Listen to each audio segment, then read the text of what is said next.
Oui, c'est vrai que la situation particulière du Burkina Faso est que la deuxième phase, qui a commencé depuis 2010, doit prendre fin le 31 décembre 2015 et il n'y a aucune perspective vraiment claire.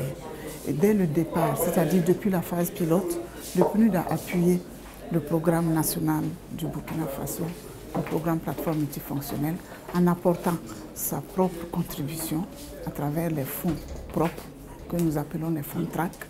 Il y a aussi un plaidoyer qui a été conduit auprès de la coopération luxembourgeoise, auprès de la fondation Bill et Melinda Gates, qui ont pu apporter d'importantes contributions financières, d'importantes contributions techniques. Il y a aussi bien sûr le gouvernement du Burkina qui a apporté une grande contribution. Mais hélas, la phase prend fin sans qu'il n'y ait de perspectives vraiment claires. La position du PNUD est que par rapport à la fin de cette phase et qu'il n'y a aucune perspective claire, et que nous souhaitons que le gouvernement du Burkina Faso crée une structure permanente. Sur le plan institutionnel, que l'on passe d'une phase à une structure permanente, qui peut être un fonds de développement, qui peut être aussi une agence, où on peut l'appeler comme on veut, mais qu'il y ait une structure permanente qui soit alimentée par des fonds, par des ressources du gouvernement du Burkina Faso. Et en ce moment, cela va encourager les partenaires techniques et financiers, comme le PNUD, comme d'autres partenaires techniques et financiers qui sont intéressés par développer l'accès aux services énergétiques modernes en milieu rural, principalement pour les femmes. Donc nous nous proposons cette solution-là. Et nous pensons que c'est faisable et qu'il n'y aura pas de rupture, parce qu'il y aura toujours un fonds, même s'il est minime, même s'il est dérisoire, même s'il est petit, et qui va catalyser d'autres fonds, qui va amener d'autres fonds au niveau du Burkina. C'est ce que nous préconisons, tout comme actuellement c'est le cas au Mali et peut-être dans d'autres pays. Et nous préconisons cette solution-là pour le Burkina, au lieu de passer de phase en phase. Au niveau national, nous avons toujours encouragé le développement de cet outil qui n'est pas très nouveau pour le Burkina parce que nous sommes à la troisième phase, c'est-à-dire OAS 3. Et c'est une base de données qui est très importante parce que ça permet de capter toutes les informations, parfois certains détails au niveau des plateformes.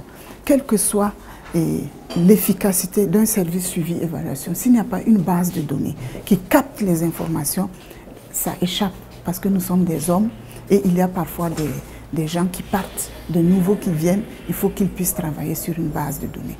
Et cette base de données est très très bien parce qu'elle permet de capter ces informations. Au niveau du Burkina par exemple, nous sommes à presque 1500 plateformes.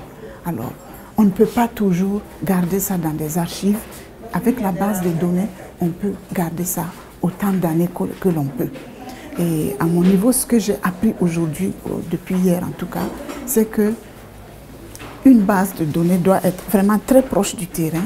Une base de données doit être suffisamment flexible, suffisamment souple pour accueillir, introduire des innovations par exemple, de nouvelles données et suffisamment précise pour éviter certaines confusions.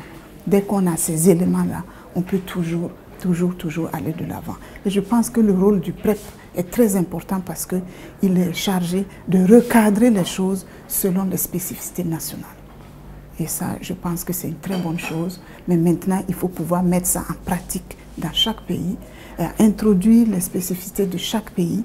Le Burkina a une longue histoire, au moins 10 ans dans l'histoire des plateformes. Et je vois par exemple que le Congo, le Gabon sont venus en train de taper à la porte pour entrer dans tous les pays et en partage les plateformes multifonctionnelles.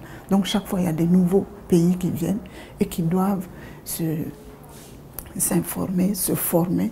Et nous, Burkinabés, en tout cas le programme national et le PNUD, nous sommes prêts à partager notre expérience à travers les réseaux du PNUD.